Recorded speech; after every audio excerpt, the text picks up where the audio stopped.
and welcome to my channel. My name is Dr. Rachael Tapman, and my channel is for anyone who cares about language technology and other people. And I have here two people who I say would also fall in that bucket. So Matthew and Nick, do you want to introduce yourselves each a little bit, just about who you are, and also what is Mantis NLP? Go on, Nick, you go first. So, hi, I'm Nick. One part of Mantis. Before starting Mantis, I was working as a data scientist, mainly in London, in a couple of London startups. I was focusing mainly on NLP by accident, but I just found myself doing a lot of NLP projects.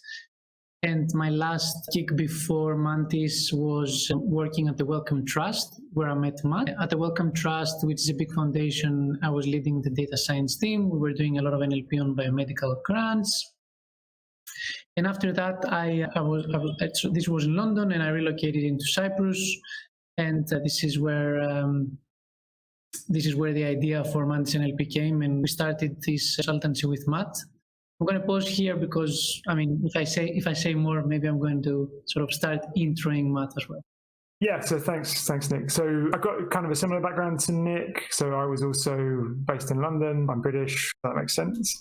And I guess, so I'm an environmental scientist by background. So I have a PhD in basically working out how much carbon is stored in trees and forests and that kind of thing, and soils as well. But through a tortuous route, I ended up working as a data scientist in the British government. And it turned out, so I guess the main kind of bulk of sort of real data science projects I ended up doing were related to gov.uk, which is the British government website. And they were mostly NLP based, lots of reproducibility, but also NLP. And that kind of basically, by happy accident, meant that all the sort of subsequent jobs I did ended up being NLP based. So I worked in a couple of startups and then became a freelancer where Nick offered me some work at the Wellcome Trust. And the rest is all history. Mantis NLP is your consultancy. And I mean, as much as you can, I'm not asking you to break any NDAs or anything. What are a couple of projects you've worked on? So yeah, good question. So we worked on a variety of different projects. Probably the longest serving project we've got right now is quite interesting. The longest serving project we've been working on so far is for a medical tech company that basically builds virtual reality simulations or training programs for doctors. So you can imagine you go into a simulation with your headset on, and you're the doctor, and you're confronted with a patient, and you basically then have to interact with the patient When we first started working with them, they were using basically just a controller. There'd be kind of a number of options you could choose, but you can imagine it's quite limited how many options you can present on screen. And what they wanted to do was move towards using voice to kind of make these sort of interactions a lot more naturalistic. So this has been a project we've been doing with them for 2 years now, roughly. And now we're at a point where you go in, you talk normally, that'll get sent off to a speech-to-text service, that comes back, goes off to some other service that we've built, and then it would return in natural language, which is pre-recorded. It's not natural language generation because it doesn't really work with the scenario that they're in. So that's a super interesting one. That's kind of spanned a whole range of things like, speech-to-text and intent recognition and entity extraction, et cetera, plus some sort of infrastructure stuff. And then I guess other projects, we've done a fair few NER pieces, help us extract information from document. We've done an interesting project quite recently for a client, which was sort of matching from different domains. We actually put a blog out about that not too long ago, where there's these two domains that use subtly different language. They're talking about the same thing, but it's actually not even that subtle. In some respects, one particular corpus was deliberately obfuscatory, so it was kind of really hard to link these things. What else, Nick? Can I hand over to you? Yeah, so I mean, there was also another long-running project which has finished, which was with the Wellcome Trust. So when we started, we did also a project with the Wellcome, kind of like a transitionary project, which was around extreme multi-label classification. So this is a type of a multi-label problem where you have thousands of labels instead of your typical few. And this was to raise their grants. So they had kind of like a course way of understanding what they fund. And because they're a very big funder, they are the second biggest in the world, they often had very refined questions. How much money do we give for malaria or HIV or, any disease of the many that exist or any thematic area? So we built a classification model for them based on ontology called MES, which consists of 29,000 tags. Fortunately, that was a challenging problem because of the size, but fortunately there were all the biomedical publications already annotated with MES, so we could sort of leverage like an existing data set and then just transfer it to the grand space. That is nice. Have, a rich existing data source you don't have to build yourself. So it sounds like you've done a lot of work on text span labeling, text classification, some speech work, and of course, the challenge of speech work, particularly if it's real time, is you got to keep the latency low. So I'm wondering, given your different backgrounds, what was most surprising or different coming from non-language data to language data? Because obviously that's not an experience I had. I started with language data and added the statistics and machine learning on top of it. So what's that like? What you noticed? What was surprising to you? I actually, a long time ago, was doing computer vision back in university. So this was right about when neural networks were becoming a thing, which was interesting because I sort of started learning about the traditional methods of doing computer vision right when this changed completely. But all of which is to say that background was quite similar to NLP in some ways, like so the unsupervised, the sort of unstructured data space has at the very least the commonality that you don't care so much about different features or selecting them or normalizing them to some extent. You just throw all the data into with some transformations, less and less so now, into a model, and then you just try all combinations. So surprisingly, very similar to what I've used to do in the sort of computer vision times at university for me. Yeah, certainly coming more and more to be that way in NLP, and it sounds like you were there sort of like at the cusp of that transformation. And Matthew? So when I came to NLP, so my roots are sort of to data science in general has been that of an academic who kind of collects his own data, basically very tabular data. And all of the statistics, all the modeling I was doing was very traditional in the sense that, you have your data set, you've maybe collected all of your data set or got it from somewhere else. And so coming to NLP, I mean, that was a challenge to kind of stop necessarily thinking in tabular terms. It's now quite interesting because sometimes when I talk to people, I don't really use pandas anymore. Like I've not used pandas for a really long time. We're always loading things in from JSON or whatnot. And I kind of, my memory for pandas functions is super poor now. Whereas back then, I mean, it was kind of the only thing I knew, although it wasn't even pandas because I mostly worked in R. And so I've kind of come full circle now where, I started off very, very tabular, very, very well formatted data to now being in an unstructured world.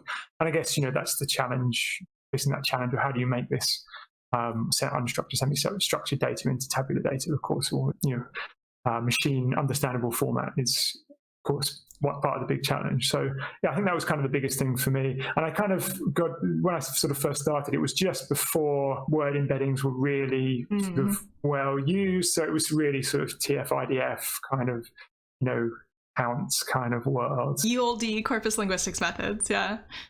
Yeah. And before any linguists out there get grumpy, I guess is the word that I'm looking for. Unstructured data here means that the data format that is computer readable doesn't include structure beyond here's the file and it has some things in it usually, and not that there is not internal structure in the language data itself.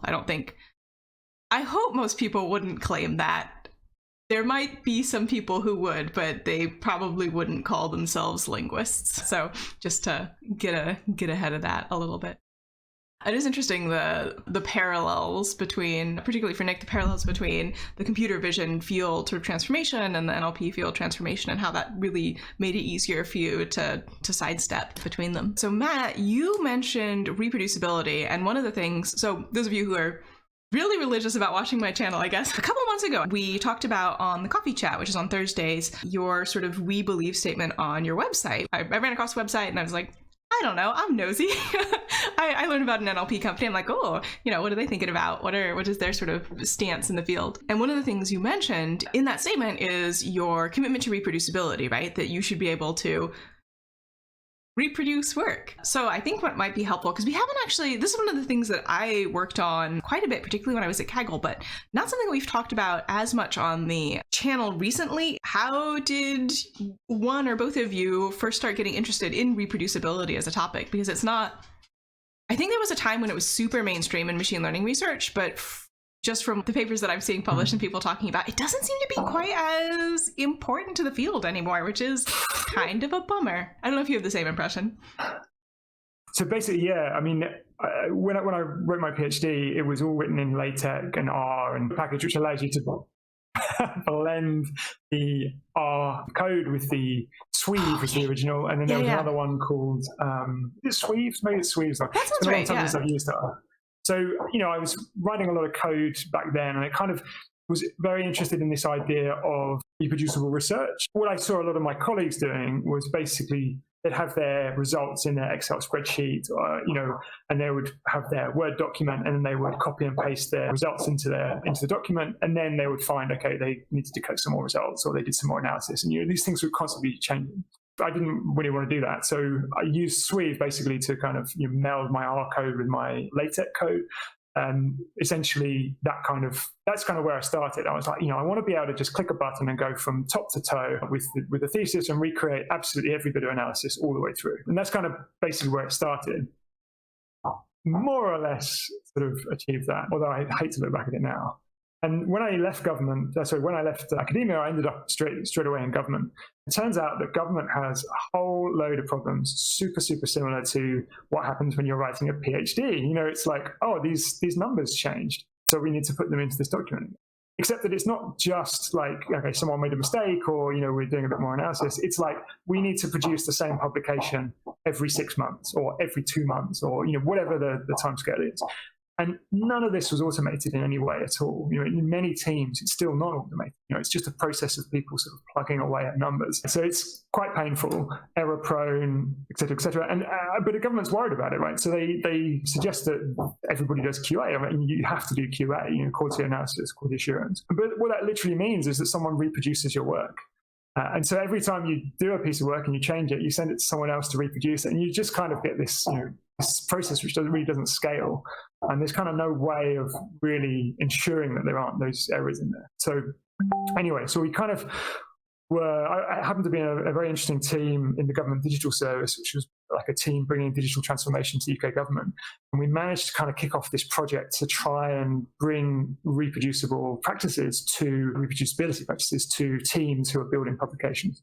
And at the time, it looked a lot like, hey, let's use this kind of reproducible research kind of thing. We were using Sweave to kind of meld these outputs. But then let's also do a bit more on the kind of software side. So, let's think about test-driven development. Let's think about CI/CD. Even just writing any tests would be a good start. But also putting things in Git, right? Putting things in version control. That's something that I want to say. Probably most, I was going to say many, but probably most analysts in government, certainly in the UK, maybe abroad too, they're not used to it. And it's because they don't really come necessarily from a software background. They probably come from, a BSc in statistics or something like that. And, it's just something they never learned before. So that was kind of kicked off. Very interestingly now, years later, because I think we kicked that off in 2017, there's now a strategy for the British government called the Reproducible Analytical Pipeline Strategy, which probably chisel it onto my gravestone because I feel like this is the most impactful thing I've ever done in my life. But anyway, cut a long story short, that's kind of where, and add a couple of years of experience in working in machine learning and in startups, that's kind of where I came to Mantis from. Wanting to bring all of everything we've learned from reproducibility in all of those places we've been before, to then applying it to our, the client work that we're doing at Mantis. And, really there's some very strong reasons why you might want to do that for client work. Number one being if you produce a bit of work for them and then they ask you to change something or you need to change something and you can't reproduce it, I mean, that's a huge problem. And so we kind of have this mantra, if you can't reproduce it, it didn't happen, which, has driven a lot of kind of the way we think about, some of the tooling we use and the kind of approaches to stuff. Anyway, I'm gonna shut up now and let Nick chime in. On my end, I started thinking about this, and I think also we started thinking with Matt a little bit together on this as well at the time of Welcome. When I went to the Wellcome Trust, then I started creating the data science team. I wanted to solve some problems of sort of that are team related and versus working, on your own project. And this is where reproducibility sort of started becoming important for me, because the least I wanted us to do as a team is for each person to sort of create Jupyter notebooks and then just half-baked, explorations or models. Then after 3 months, maybe something is working. How can I run it? And these types of questions. I wanted us to be able to, and on top of that, I wanted us to be able not only to be not in that situation. I wanted it to be very easy for someone in the team to pick up a task in the same. But like a side note here is I started working as a software engineer. So for my first year, and I worked in some startups that were very strongly opinionated about software engineering. So a lot of the reproducibility aspects I'm bringing to this is, software engineering ideas. So very similarly as in software engineering, you can just pick a task and then do it. And the reason that this works is that it doesn't require a lot of context switching. It's easy to set up. It's easy to get started. You still need some information, of course. In data science, it's a little bit harder. It felt a little bit harder before, if I am to do another one, just to pick a task for someone else, what are they doing? Where are the data? How does this run? What's your environment? What's going on here? So I wanted it to be very easy that I can just come in and just run the code in my laptop and then carry on what you're doing. At the very least, to be able to reproduce what you're doing, but just also be able to continue from where you left. And this is where it started. So for me, the center point has always been, how do we work together as a team? Reproducibility is quite important there, because if someone is doing something and they're getting a result and then I'm rerunning it and I'm getting something else, that's a little bit weird and difficult and makes everything harder. And then as part of that, and of course at Mantis we're also a team, so that carried on, but we also found this reproducibility thing as a common interest. So we've taken it a step further. To some extent, Matt is sort of the leader, as you can tell from what he's describing. So he really cares for this topic a little bit more. For me, it's always about how do we work together as a team and how we can get consistent results, switch work between each other. By the way, sorry, I realized that you asked us about Mantis and we never gave you an answer. So, and I just wanted to say that at the very least, Mantis is an NLP consultancy. I hope that's obvious by now, but I did want to say that we started the company with some principles, one of which is reproducibility from the belief statement, but there are some sort of core ideas we wanted to instill into the company, and we're trying to make them happen through the company. Of course, we're a consultancy company. We're not creating a product. All those ideas, we're just trying to make them happen as we're trying to create a business as well. One is reproducibility. The other one is open source. So we really want to be part of the open source community, contribute, create tools and everything, and use open source, of course. And the other one is ethics. So we care about ethics. We want to be ethical. We want to be conscious of the type of work we're doing. And this is, just important to us. Now, to which extent we're actually, making a lot of progress with all of these statements, we can discuss, but it's definitely our North Star. I think that's very important to have. This quarter at the University of Washington, I'm teaching an ethics for NLP course. One of the things that I really want for my students is to have that North Star for them as individuals, right? What do you most value? What will you do? What won't you do in the context of your work? And deciding it beforehand, I think, makes it much easier when you have a decision come up where you're like, oh, I said I wasn't going to build spyware. So someone has asked me to build spyware and I can say no because I know that I've thought about it and that's not something that I want to agree to. I think there was a relevant Twitter thread about an engineer from Twitter putting his foot down in a similar context recently. And I also liked the two main points you made about reproducibility, which is one, it saves work, right? It's labor saving, particularly if the underlying data set is changing over time and you're going to need to keep making the same deliverables, right? Classic dry, don't repeat yourself on a larger organizational scale. And then on the other hand, if it's not just you, right? I'm sure we've all worked on a group project before where we come in and someone emails us a notebook and all of the file references are on their local machine and you're like, I don't have this data. What are you doing? I can't check this for you. So I think those are both really great practical points about reproducibility. Even if it's maybe not the hottest research topic anymore, is still certainly an important practical skill for folks working in the field. Absolutely. When we've sort of recruited people in the past, it's actually, we sort of put a lot of emphasis on two areas, right? One is obviously NLP, and the other side is kind of software engineering and the ability to kind of be reproducible ultimately. Although it's mostly about software engineering, but I think what a red light for us has been in the past, where people were unable to be reproducible or didn't want to be reproducible, because it's such a business risk in a way. And it's when I was in government, one of the things we used to talk about is reproducibility is institutional knowledge, right? So you have this problem where, as you say, you get handed this notebook and there's these references to these files, and you're like, okay, well, where do I get those files? And you have to go and find someone. And in the department I was working, there was a guy called Arun who was the guy who couldn't get hit by a bus, right? He was like so important, because if Arun wasn't there, like the whole department would no longer function, because he knew where all the data was. He knew the data warehouses sort of super well, and it may have just been a lack of documentation, right? But documentation is a part of reproducibility.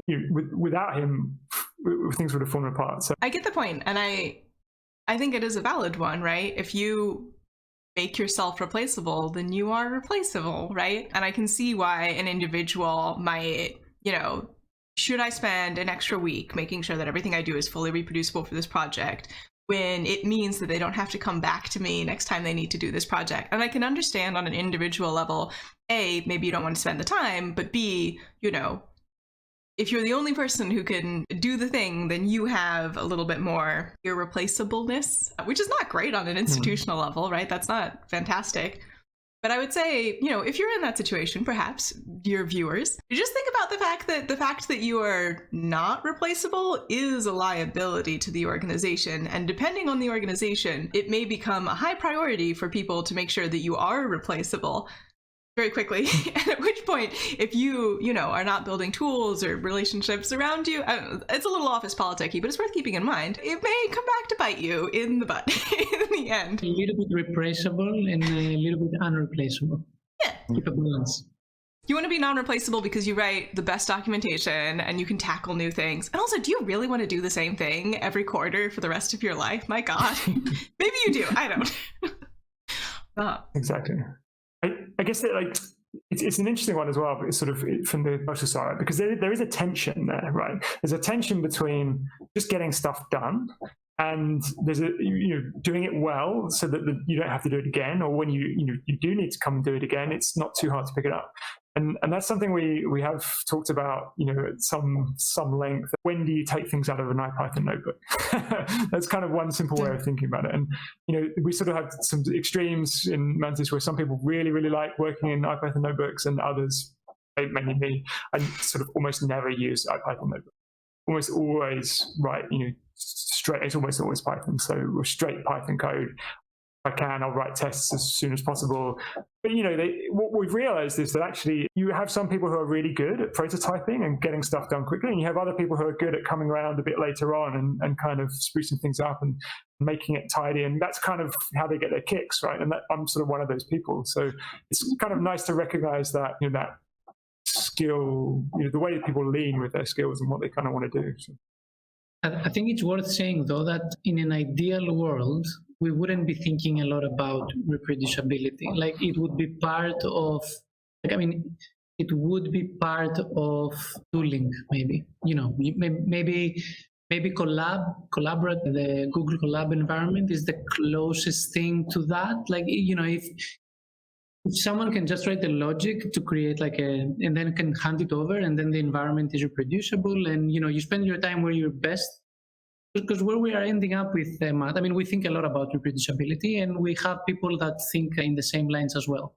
But in reality, this means that they have to think about a lot of things that are not machine learning, data science, or close to what they're good at. Like, they have to think a little bit about their environment, tests, software engineering principles. How do I run what you're doing? Writing good code, documenting well. Like, in an ideal world, they would spend their time doing only the thing they're good at, and it would just magically work somewhere else. But we're not there yet, so that's why we're thinking about those things.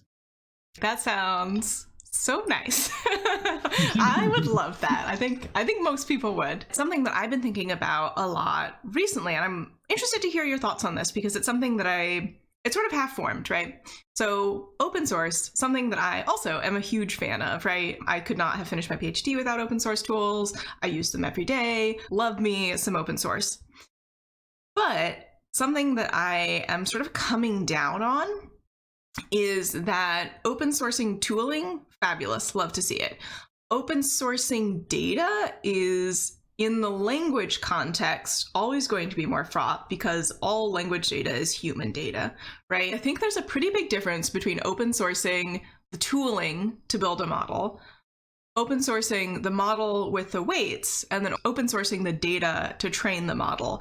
And it feels like a line of danger, right? Like, obviously you can't control what people are doing with the tooling, like what they're building with it. And that's just part of open source. And, I think the sort of movement in terms of licensing is TBD. Like, has anyone tried to sue about Rail license usage? I don't think they have, that I've heard of. But the model, it feels a little bit more potentially risky on a societal level to open source. And then the data, it feels even more risky to open source in terms of harms to individuals whose data was collected, in many cases, without their knowledge. Yeah. That's just what I've been thinking about. And I wonder if either/both of you have any other thoughts on that.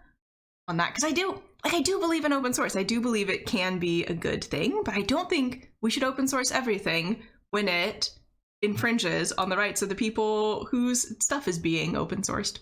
Anyway, that's sort of where I'm coming down on it. I'm still feeling it out. I mean, this is an interesting discussion, and I think maybe we can have it, for the rest of this talk. And I think it's worth differentiating between, open source. I mean, I'm not trying to piggyback on the words here, but essentially what I'm trying to say is that I think what you're referring to is similar to me taking the work of someone else, like the code of someone, and then publishing it, and then just taking advantage of it as if it was my own, which is not necessarily what's happening with open source. And additionally, I might open source something and I might make it very restrictive with my license to other people. So I think what you're referring to is how do maybe we can call it public data, not public, it's openly accessible, but maybe you don't have the right to use it. But I think open sourcing data is not a bad thing. If you have the consent, right? There are all these data sets that we're working on, which are open source, then this is a good thing. For example, Welcome has open sourced their grants and a lot of other charities. I don't think that's a bad thing. They come with certain licenses and that's a good thing. I think maybe an example of a bad thing is, like if you use everyone's code in GitHub and you train a model, this is tricky, right? Like, do you have the right to do that? Even if the license says you may have, I think you need to be careful. This is where ethics comes in. That's why I'm saying we can talk about it for a while if you want, but I don't think there's a right answer, right? There's even a lawsuit going on at the moment for the Copilot thing. But what's the right answer? Like, the data is there.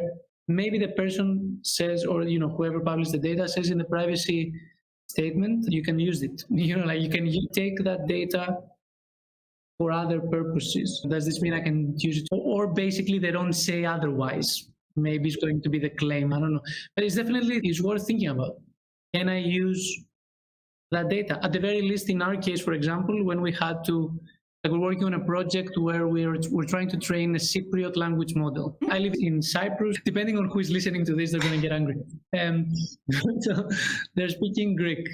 There's another part that they speak Turkish. But for the Greek part, and even for the Turkish, the problem is that there's a Greek language, but the variant they speak, the Cypriot language, is a dialect and it's not written. So like in official documentation, they don't write. It's quite hard to find data. We can find data in the internet, right? We can just... But can we do that? Like, we actually asked ourselves, is that a thing? Can we just download, Cypriot text that writers or just someone from Cyprus has written and just don't ask them? So we ended up not doing that because this was a bit tricky, or at least not using the data. So we opted in for going through a process where we had to contact people and ask them for the data, and some people said no. For example, if you ask them, we're going to say yes. Why would everyone say yes? Some people said no. Some people said yes. So we're using that data that the people agree to use. This is my long answer. Huh. I think that's a good discussion of sort of the tension there. Just like as someone in the field, like, it's there. You could take it, right? Like, it's not maybe illegal right now. Like you mentioned, there's definitely some lawsuits in the air. Also, I don't know what the Digital Services Act says about that. So right now, when I'm saying it, to my knowledge, it is not illegal to do scraping, and I believe that both EU and US courts have, fallen on that side of things. But is it, is it ethical? And then there's that tension between, well, the models work better if you have more data, and the data is there. And on the other hand, this is data that represents people.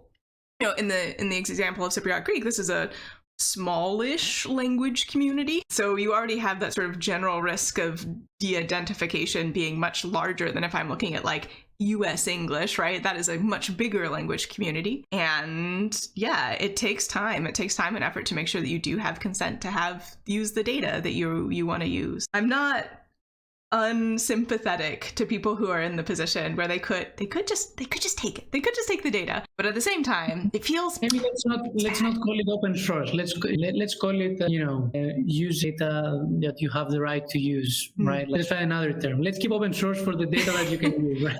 Yes, yeah. And I guess then the second question would be like, do you then redistribute that data? So a big thing with the Lion data set that I keep coming around to is it's not the photos, it is links to the photos. But what it is doing is it is making these images much more discoverable, and it's bringing more attention to them. I have a paper that I wrote in grad school that I wish that I hadn't written. And it was on a particular Twitter user who was doing something that was linguistically interesting. I actually did 2 of these papers. And one of them I'm fine with having written. It was a public figure. He has a YouTube channel. He was trying to grow a following, so I don't think that was an issue. But on the other, it was just some dude who was doing something cool. And, it was online, right? It's public speech. And at the time, the stance the IRB was like, well, that's fine. But I wrote a paper on it. I brought this lens of attention to someone who would otherwise not have gotten that attention. I didn't ask.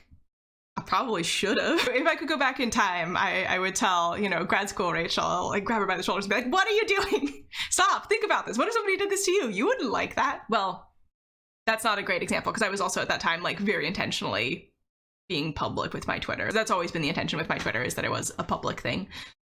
So there's the question of, should you be collecting the data in the first place, which I do think is an ethical question.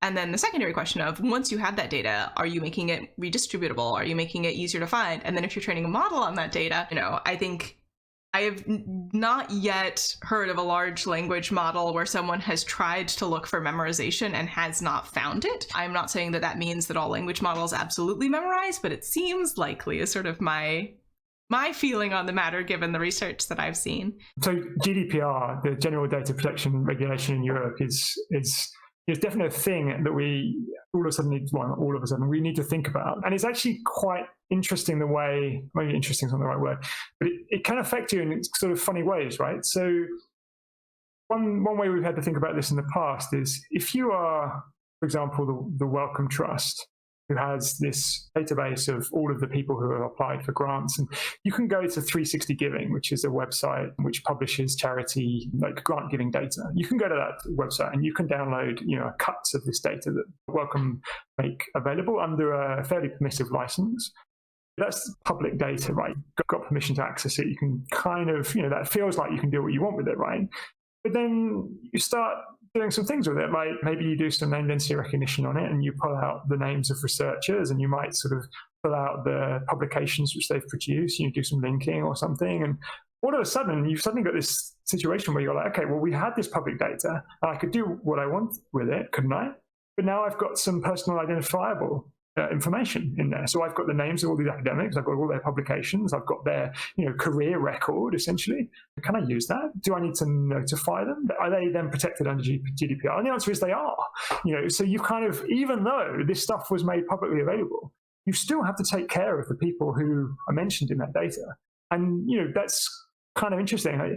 I was and it's kind of tricky as well, and how do you're never going to reach these people. I mean, you could, and in the case of academics, you could probably find their email addresses and email them and say, I'm going to be using your data, or, how do you provide that notification? And maybe it's the case that if you build something with that data, you provide a list of all the people who went into it and, make it possible for them to contact you and remove them from the data and, all the other rights that GDPR grants you. But in reality, I don't see many people doing that. I was in one organization at one point where we gave a test to new data scientists coming into the organization. And one of the tests at the time that someone had put together was to get some open, free, public, however you want to call it, data with a permissive license. And this happened to be data from Strava, the exercise app.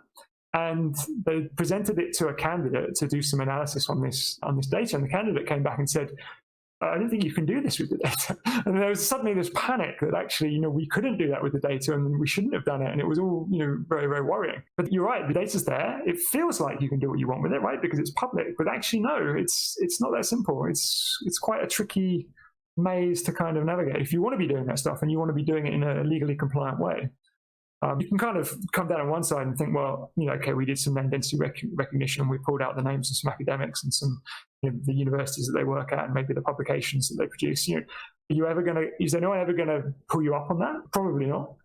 But if you follow the letter of the law, depending on which country you're in, depending on which member state of the EU you're in, there's a whole list of things that you need to be complying with in order to be doing what you're doing. So it's, commercially now, you've got to kind of have your head screwed on to kind of doing things right. Ounce of cure worth a pound of prevention, right? It is much easier to just not do the thing that's going to be a huge problem than to deal with the huge problem when it arises.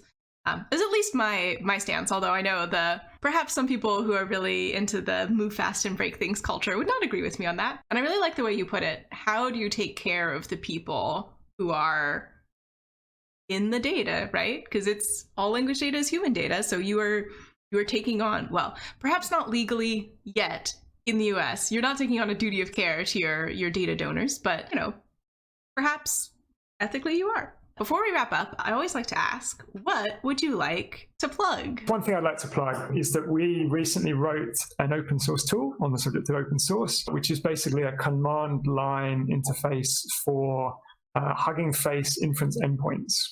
So I don't know if anyone, if your listeners are very familiar with Hugging Face inference endpoints. Good. Okay. So, but just in case they're not, this is a service that Hugging Face has just published to allow you to deploy inference endpoints, basically APIs, which would have a model deploy behind it.